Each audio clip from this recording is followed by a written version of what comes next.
manusia niku memang kalau jenengan pirsani ten Quran itu manusia itu disebut dengan beberapa sebutan. Disebut dengan An-Nas. Qul a'udzu birabbin nas, malikin nas, ilahin nas. Atau di ayat yang lain ya ayyuhan nas. Lalu manusia juga disebut dengan al-insan. Insan. Terus manusia disebut dengan ins. Wa ma khalaqtul jinna wal insa illa liya'budu. Oke. Ini beberapa sebutan manusia. Beberapa pakar bahasa niku kemudian melihat ada juga manusia itu disebut dengan bashar. Qul innama ana basyarum mithlukum yuha ilayya annama ilahukum ilahu wahid. Ya. Pakar bahasa itu membedakan sebutan-sebutan itu walaupun marjaknya, referennya yang dituju itu sama-sama menungso. Nas, ya ini nas, kita ini nas. Ins, ya kita ini ins. Insan, ya kita ini insan. Bashar, kita ini bashar. Itu ternyata ada perbedaannya.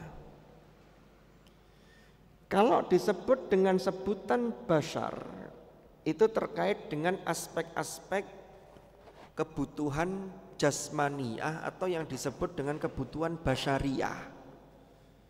Manusia butuh makan, minum, tidur, dan seterusnya. Ini kebutuhan-kebutuhan basyariah. Nabi sama dengan kita dalam hal ini. Ya, makanya ada qasidah itu Muhammadun basyarun wa laisa kal basyari.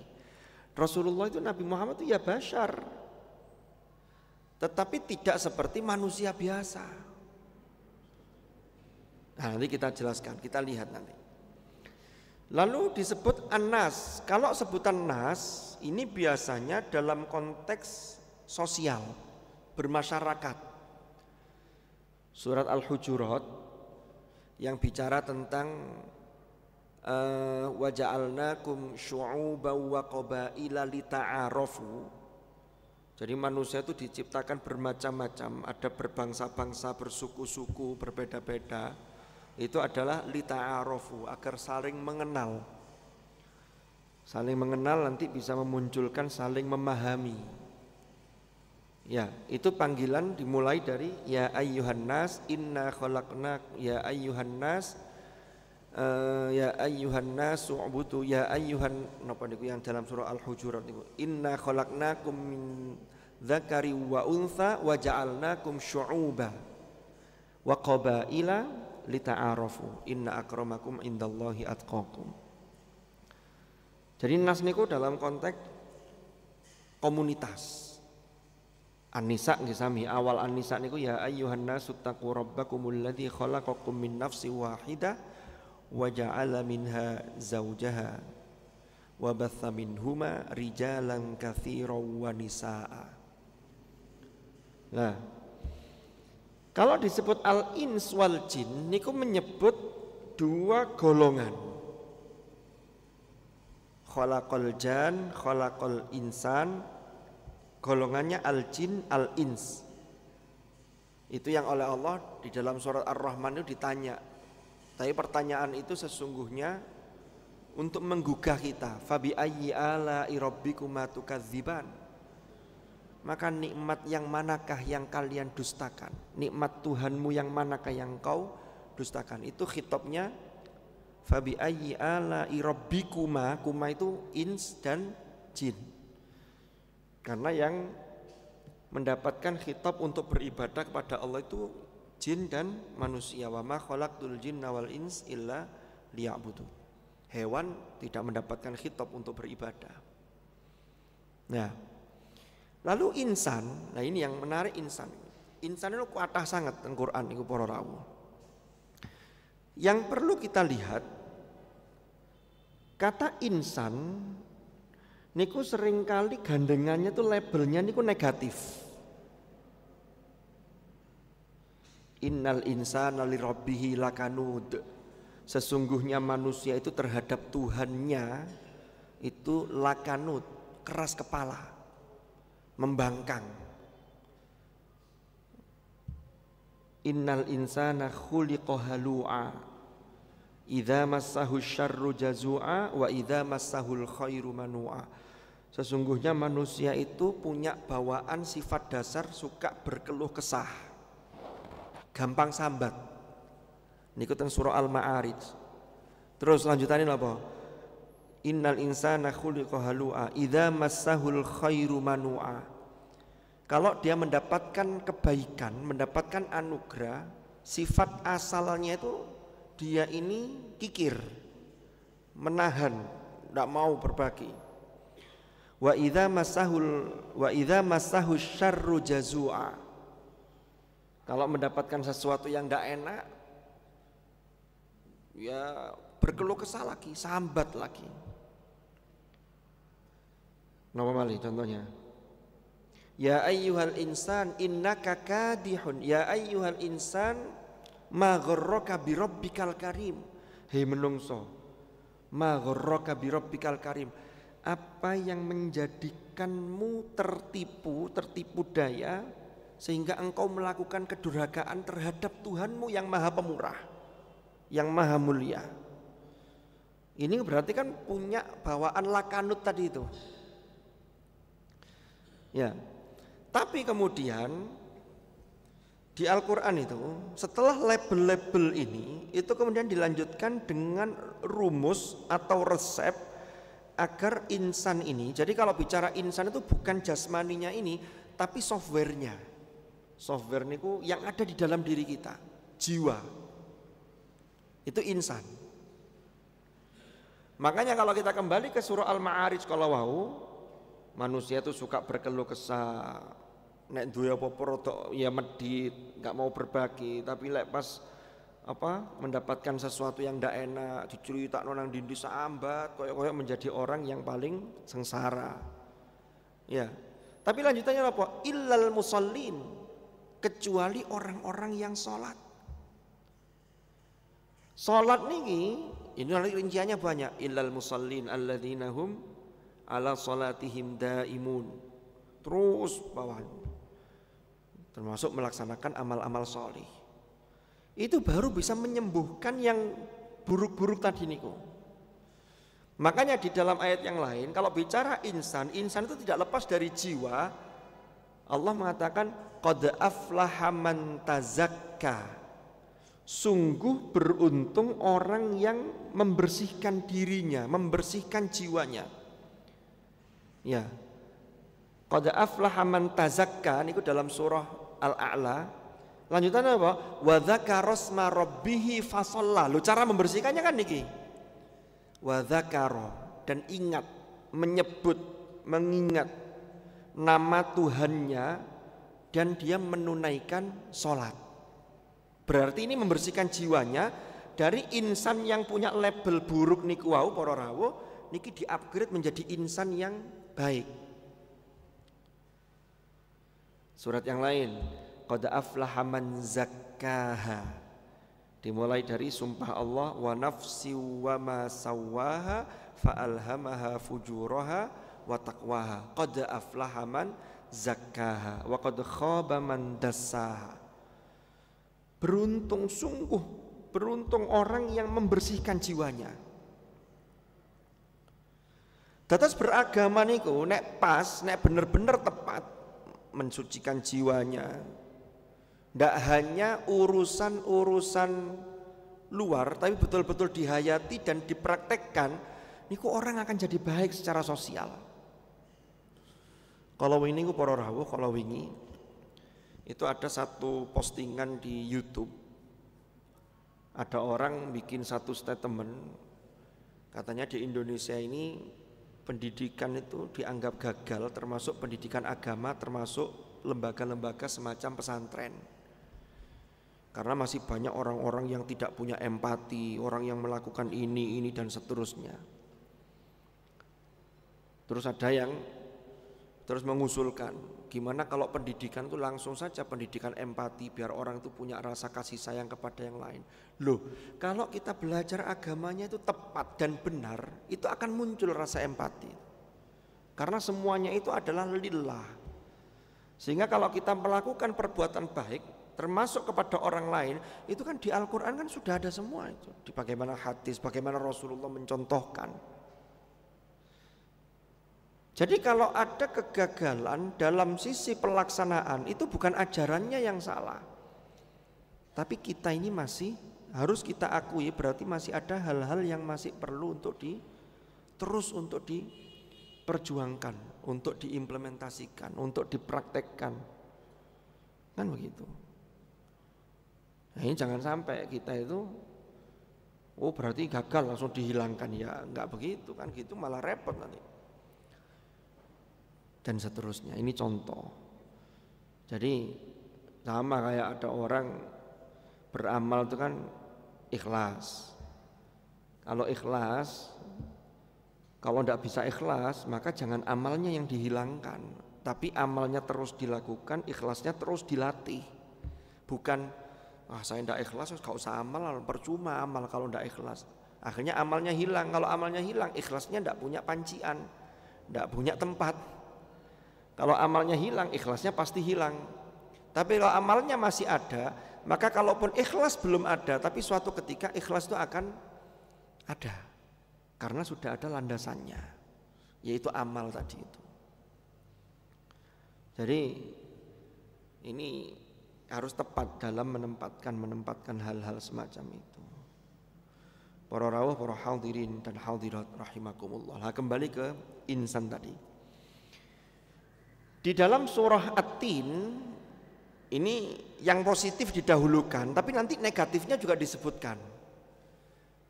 Allah menyatakan laqad khalaqnal insana fi ahsani taqwim. Memang ada ahli tafsir yang memahami insan di situ bentuknya. Kenapa? Karena makhluk ciptaan Allah secara zahir, secara bentuk surah, bentuknya itu yang paling sempurna manusia. Buat makan sudah ada tangan.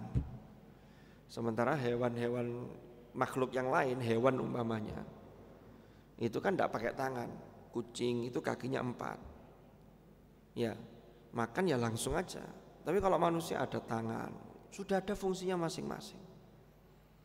Ada yang memahami begitu. Tapi kalau kata insan niku difahami ini adalah software, maka insan ini sesungguhnya adalah, kalau kita lihat ngeten.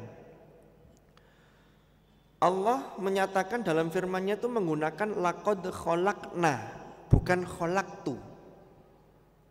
Beda dengan wa ma khalaqtul jinna wal insa illa liya'budun. Tidak menggunakan wa ma khalaqnal jinna wal insa, tapi khalaqtu. Napa bedanya? Ngeten para rawuh. Kalau Allah berfirman menggunakan nahnu, nahnu niku kalau dalam bahasa Arab itu artinya kami. Itu mutakallim ma'al ghair. Ada yang berpendapat, sebagian ulama mengatakan itu untuk mengagungkan Allah, menunjukkan keagungan Allah. Maka menggunakan nahnu. Tapi ada pendapat yang juga bisa kita ambil, kalau Allah berfirman menggunakan dhamir nahnu, itu berarti ada keterlibatan pihak lain. Contoh, surat Al-Hijr ayat 9, penjagaan Al-Quran. Ya, Allah mengatakan, Allah berfirman, inna nahnu nazzalna dzikra wa inna lahu lahafizun. Sesungguhnya kami benar-benar menurunkan adzikr, yaitu Al-Quran, dan kami pasti menjaga Al-Quran tersebut. Para ulama kemudian memahami Allah menjaga Al-Quran itu melalui lintas generasi, dan satu generasi itu banyak yang punya himmah untuk menjaga Al-Quran. Malaikat Jibril membawa kepada Hadratur Rasul. Rasulullah mengajarkan ke banyak sahabat. Sehingga kalau ada satu sahabat yang umpama ya, keliru umpama, itu diingatkan oleh yang lain. Tabi'in juga begitu, tabi'in sampai generasi kita hari ini. Para hamilil Quran, hamalatul Quran, para penghafal Al-Quran. Ini ono bacaan sing nyeleneh, ini bacaan riwayat siapa? Qiraatnya imam siapa? Kok ndak bisa dipertanggungjawabkan? Oh, keliru. Ini penjagaannya. Maka kalau kaidah ini kita tarik ke dalam ayat laqad khalaqnal insana fi ahsani taqwim, sungguh benar-benar kami ciptakan manusia itu dalam sebaik-baik bentuk, ya. Maka ahsani taqwim ini softwarenya betul-betul di-upgrade. Itu harus ada usaha dari yang bersangkutan, ikhtiar. Ikhtiar itulah yang dilakukan, itulah yang nanti masuk kategori sunnatullah. Bagaimana orang itu memperbaiki dirinya. Lek ana usaha blas ya angel, karena Allah menggunakan laqad khalaqna. Lah khalaqna ini apa peran manusia tadi itu? Qad aflaha man tazakka wa dzakara asma rabbih fasalla. Kan begitu. Sementara orang yang tidak mau menyucikan dirinya, tidak mau mengupgrade dirinya menjadi ahsani taqwim, bal tu'thirunal hayatad dunya. Mereka itu lebih memilih, lebih mendahulukan kehidupan dunia.